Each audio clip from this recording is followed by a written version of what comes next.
What happened in Australia has set off all the alarms within the Formula One paddock. Mercedes arrived at the first Grand Prix of this new technical era with a car that simply seemed to play in another category, and George Russell demonstrated it with a performance that left his rivals completely bewildered.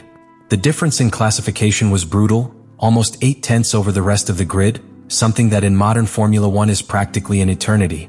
But just as the world was starting to talk about the dominance of the new Mercedes, news broke that completely changed the tone of the weekend.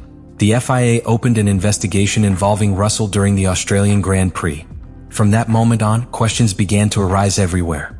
Is Mercedes exploiting any gray area in the regulations? Is there something about W17 that other teams still don't understand?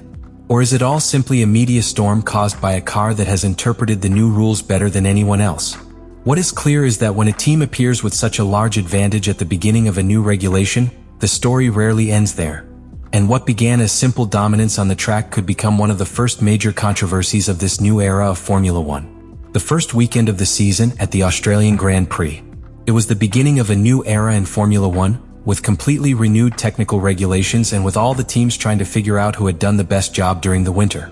As always happens in the first race of the year, the paddock was full of unknowns. No one knew with certainty who had the best car, who had best interpreted the new rules, or which team was truly prepared to dominate this new stage of the championship. But just a few sessions in Albert Park were enough for one team to begin to powerfully attract everyone's attention: Mercedes. From the first runs of the weekend, the German car began to show a pace that surprised even its rivals. What at first seemed like just a good performance quickly transformed into something much more striking. In qualifying, George Russell achieved a pole position with an advantage of close to 8/10 over the best non-Mercedes car, an extremely large difference by current Formula One standards. In a category where the first positions are normally separated by tenths or even hundredths, seeing a margin of that size immediately set off all the alarms within the paddock. The most intriguing thing was not only the advantage in lap time, but the way in which Mercedes achieved it. Subsequent telemetry analyses showed that the W17 superiority did not come from a single specific sector or a specific area of the circuit. It wasn't simply a car that flew down the straights or dominated slow corners. The advantage appeared distributed in several points of the track, especially in acceleration areas where the car seemed to exceptionally combine the power delivery of the hybrid system with the behavior of the chassis.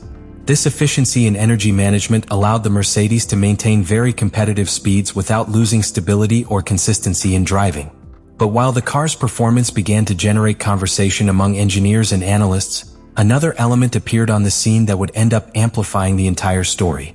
During the same weekend, the FIA decided to open a double investigation related to George Russell. The news spread quickly through the paddock and through the media, generating headlines that spoke of Mercedes under the magnifying glass. However, the reality behind this investigation was very different from what many began to imagine. The commissioners began the process for two incidents that occurred on Friday. The first occurred in the pit lane, when Russell tried to join the fast lane just in front of another car. At that moment, the British driver tried to get ahead of the racing bulls of young Arvid Lindblad, but the calculation was too optimistic. The result was a contact that ended up damaging the front wing of the Mercedes, forcing the team to replace the part and causing both drivers to be summoned by the stewards to analyze the situation. Although the incident did not have serious consequences in sporting terms, it was a case that the FIA should review, since the pit lane rules are extremely strict in modern Formula One.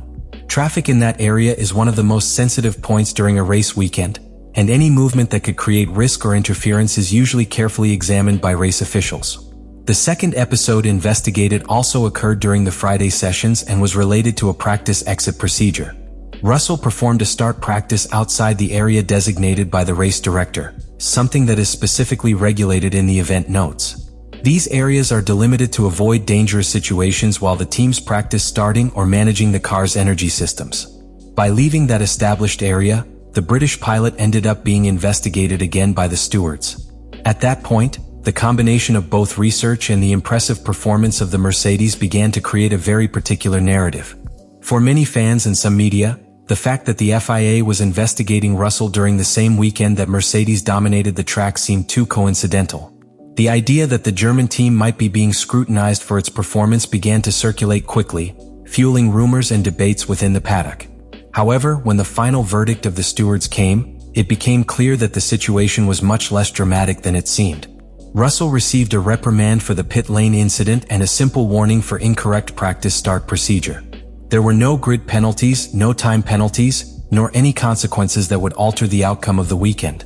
Even the stewards themselves acknowledged that the visibility of the markings on the track was complicated due to the sun, which led the pilot to incorrectly interpret the area allowed for the start. At a regulatory level, the FIA made it clear that these were only minor operational infractions. There was no investigation into the legality of the Mercedes or the performance of the car. But the media damage had already been done. In the world of Formula One, when a team appears with such a large advantage at the beginning of a new regulation, technical scrutiny is inevitable. And although there was officially no investigation into the pace of the W17, the dominance it showed in Australia had already placed Mercedes in the center of attention. What started as a perfect weekend for the Brackley team also ended up becoming the start of an intense technical debate within the championship. Because when a car seems so superior from the first race, the inevitable question begins to appear in every garage in the paddock. What have they discovered at Mercedes that others have not yet seen? Once the weekend in Melbourne ended and the dust began to settle, the conversation within the paddock changed tone. There was no longer only talk about the investigation into George Russell, nor about the incidents on Friday. The real topic that dominated every conversation between engineers, drivers and analysts was something much more disturbing for the rest of the grid: the pace of the Mercedes W17. Because when the teams began to review the data, what they found was not simply a fast car, but a car that seemed to have understood these new regulations better than anyone. The margin that Russell achieved in qualifying was not normal for the beginning of a technical era, and many began to wonder if Mercedes had discovered a structural advantage within the regulations. The first thing that caught the analysts' attention was that Mercedes' advantage was not concentrated in a single point on the circuit. In many cases, when a car dominates a classification so clearly, the reason is usually quickly identified: an extremely powerful engine on a straight line, superior downforce in fast corners, or exceptional handling in slow corners. But the case of the W17 was different.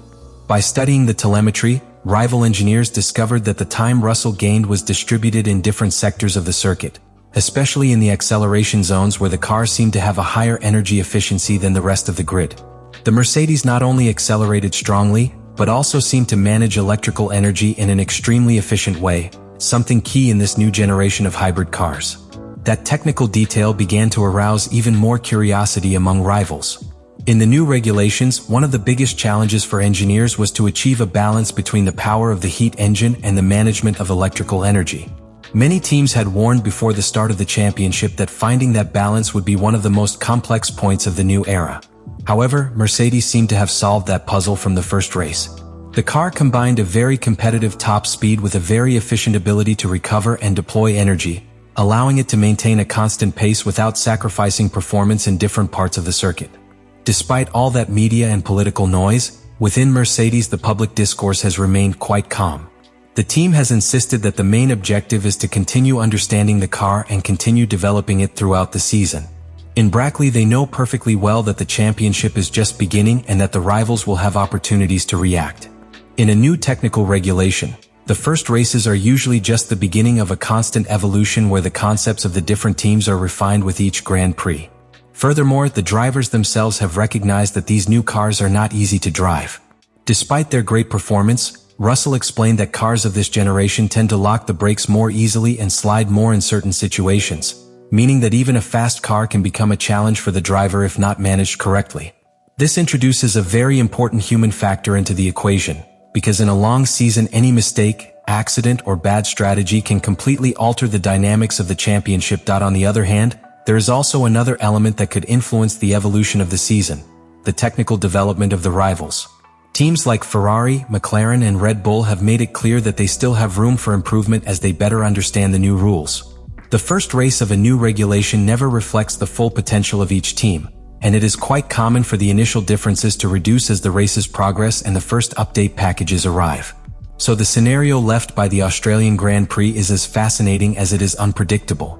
On the one hand, Mercedes seems to have found an extremely strong technical foundation for this new era. A fast, efficient car with a solid development platform that has allowed George Russell to start the season with a resounding victory.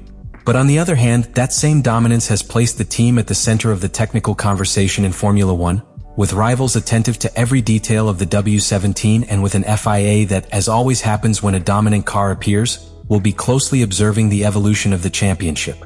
At this point in the season, it is still impossible to know if what we saw in Australia is simply the result of a favorable first race or if we are witnessing the beginning of a new dominant cycle in Formula One. What is clear is that the impressive pace of the Mercedes has already completely changed the narrative of the championship. And when that happens so early in a new regulation, the story rarely ends in the first race. And now the big question remains open for all fans. Was what we saw in Australia simply the beginning of a competitive season? Or are we witnessing the birth of a new era of Mercedes dominance in Formula One? Let me know in the comments what you think about all this.